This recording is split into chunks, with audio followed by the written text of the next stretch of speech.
Hello and welcome back to the channel. So I got this video idea from Exoticals United. Shout out to my girl.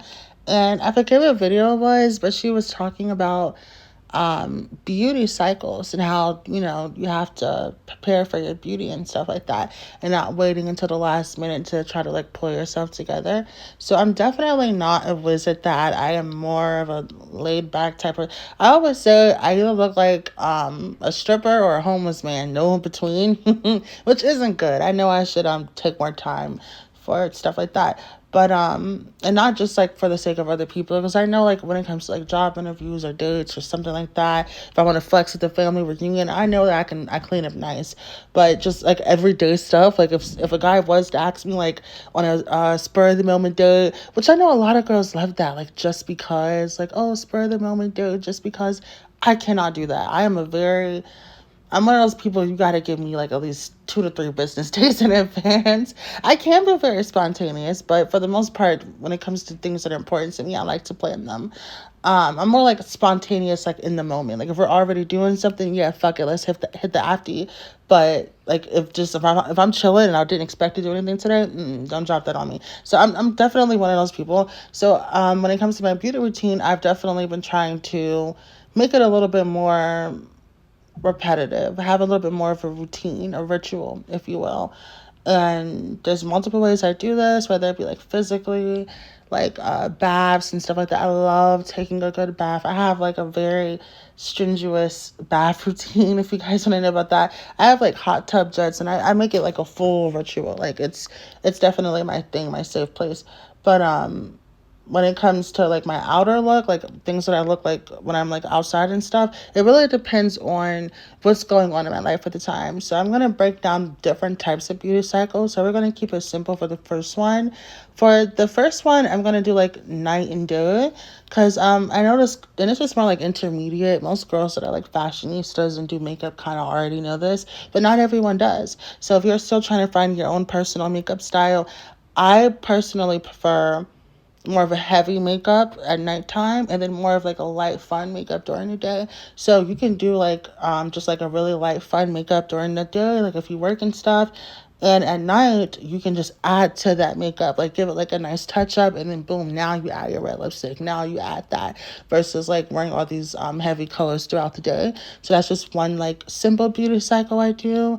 Another one I like to do is, let's say when I am on vacation or I'm planning to go on a vacation, I had recently got into sunscreen, not for skin tone or skin color, but because people just kept saying if you don't do it, you'll get wrinkles. And if you're in your mid-20s, this is your last chance to, like, I don't know, put a down payment on the rest of your collagen before it's all gone. So I've started doing like sunscreen and stuff just to like help with my overall skincare and stuff. And I invest a pretty good amount of money into my skincare. There's certain things that you can do whatever, like mascara. I would never buy an expensive mascara because they all do the same thing. But stuff like foundation, shampoo, sunscreen, you kind of want to, invest into those because the quality of your hair and your skin, your teeth, it's very important. So when it comes to like tanning and stuff, I kind of have to prepare for that because I think I told you guys the horror story of me going on vacation and pre-planning all my outfits, knowing what looks best on my skin tone. If I wanted to wear a different color wig that day, what would look best with my outfit, color coordinating everything. And I was like on a cruise, so I went to multiple different islands, so my outfits were themes and everything, and nothing matched because I did not pre-plan that I would tan as bad as like I did. Not that a tan is bad, but everyone likes a regular tan. Going outside on a sunny day, having a nice tan, that's nice. But I was like not prepared at all. My tan was uneven. It was blotchy. It just wasn't good. Like even like if you wear glasses, you'll get like those circles around your eyes. And there are people that like plan for that. They do their sunscreen. They get their big hats so that when they want to take pictures and look cute afterwards, their skin doesn't look all blotchy. So just little stuff like that. I try to plan stuff like that in advance. Another beauty cycle that I do is, and I think most people do this, like fall, spring, winter, and summer. I definitely coordinate my clothes and my makeup and my aesthetics towards the seasons. If it's fall, I'll wear like more natural tones, neutral tones. I love a good fur coat. You can bring that out in the fall and wear it through the winter. Sometimes through the spring if it's still cold. But when it does get like warmer during spring, I love doing like bright colors. I love redecorating my home, making sure I have extra like flowers and stuff. Like for example, when I do like right now it's like fall winter, so I'm doing roses, but if this was spring I would do something like light and bright, if that makes sense. So I definitely coordinate all of that, like whether it be like the flowers in my home. If I want to do like if it's fall I'll do like a red hair, if it's summer I'll do like a blonde hair. So I definitely incorporate all that stuff. And another thing you can do is, like for example, it's not cold right now, so hats and stuff are kind of cheap. Once it starts snowing, it's going to be expensive. So this will be a good time to buy like a really nice winter coat before they're all gone. So little stuff like that, like planning my beauty in advance. I definitely invested into some really nice coats and like boots and stuff. And purses, so that which I don't always wear that stuff when I go out, but it's better to have and not need it than need it and not have it. And I definitely invested into like what are they called? Like not blazers, but like trench coats and trench jackets. Those things can really elevate your dress or your gown, regardless of how cheap it is. And even if you don't want to look too, because when you go out, you want to look cute, but then sometimes you want to look more professional. You want to look more serious. And throwing on a blazer or like a trench coat jacket, it really just pulls the look together. So these are some things that I've invested into, so that when it is that time of the year, it's spring break, everybody want to party. I already got something together. I already have 5 different swimsuits. One if I'm feeling like sexy, one if I'm bloated and I kind of want to do a one piece, and one that's like in the middle, like intermediate, something I would wear like around family or something. So I definitely like invest into different pieces so that when I need it, I already have it. Another way I do this is, I know some girls when they get their hair done, they'll keep their hair in for whatever amount of time they do, and then when they take it out, their hair's not done. So if the hairstylist cancels on them, they look crazy for a week or so. And a way that I avoid this is to basically just don't overdo it. So let's say if I buy like, which I haven't worn like wigs in a while, I've been doing clip-ins that look like my hair texture.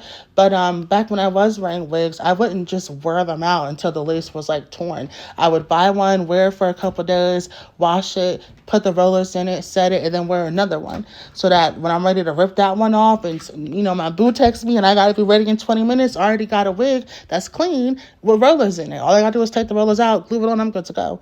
So just little stuff like that, it really does help you elevate your pretty privilege and keep things together. If you're like me, you're a little bit messy and it takes you a long time to get ready. So these are some things that have helped me, my different beauty cycles. So yeah, I hope. Also, when it comes to like hair, I know that my hair gets like really poofy and really humid. So there are certain styles that I only do in the winter and certain styles I only do in the summer, because nobody wants to be wearing a lace front in the summer. Like that's insane. So usually that during that time of the year I have to like braids or curly hair, so it doesn't matter if my hair gets sweaty and frizzy. And then when it comes to winter, I'll do like I love doing like big hair and big coats and heavy makeup in the winter because it's cold. You're not gonna like sweat it off or anything. So I definitely take the time during the winter to do more heavy looks and stuff. And when it comes to the hair and the makeup, the last beauty cycle that I feel like is the most important. So if you made it this far in the video, you're in luck. One of my favorite beauty cycles that I actually just adopted, it's called basically being more in tune with your own menstrual cycle. You have 4 different cycles. There's the follicular, I think it's like follicular, something like that. Follicular phase, the luteal phase, your ovulation days, and then you have like your menstrual phase. And in each, people always say like women are like crazy and we're so unpredictable, but that's not true. There's a method to the madness and there's a pattern. And if you follow your cycle, like this is so much better, not even just for like beauty, but just for like health and overall just your quality of life, knowing like, you don't know how many times I was like being a bitch and like just so irritated and I feel like the whole world is against me, and then like 5 days later I start my period and I'm like, oh, okay. So it's nice to know like what you're doing like with your life and stuff, just being like, for example, let's say if you agree to going out somewhere and if you're like an introvert like me, it sounds good in the moment, but when the day comes up, it's like the last thing you want to do, but you don't want to like offend people. A good way to think that through is, like, wait a minute, I'm going to be in this phase next week, meaning I'm going to be bloated, I'm going to be groggy, nothing I wear is going to look right. Let me just say, no, let's skip to the next weekend when I'm ovulating and it's a full moon and it's lit and I got energy and I got the time to do stuff. I get my paycheck that week. That just works better for me. So little stuff like that, it really does make a difference. Also, you look better when you're ovulating. So if you're planning a date or something, why do it on a phase of the week where you know you're going to have acne when you can do it when you're ovulating and you look your best? So that's just some things that I like to do personally. And yeah, so I hope you enjoyed the video. Thank you so much and have a beautiful day.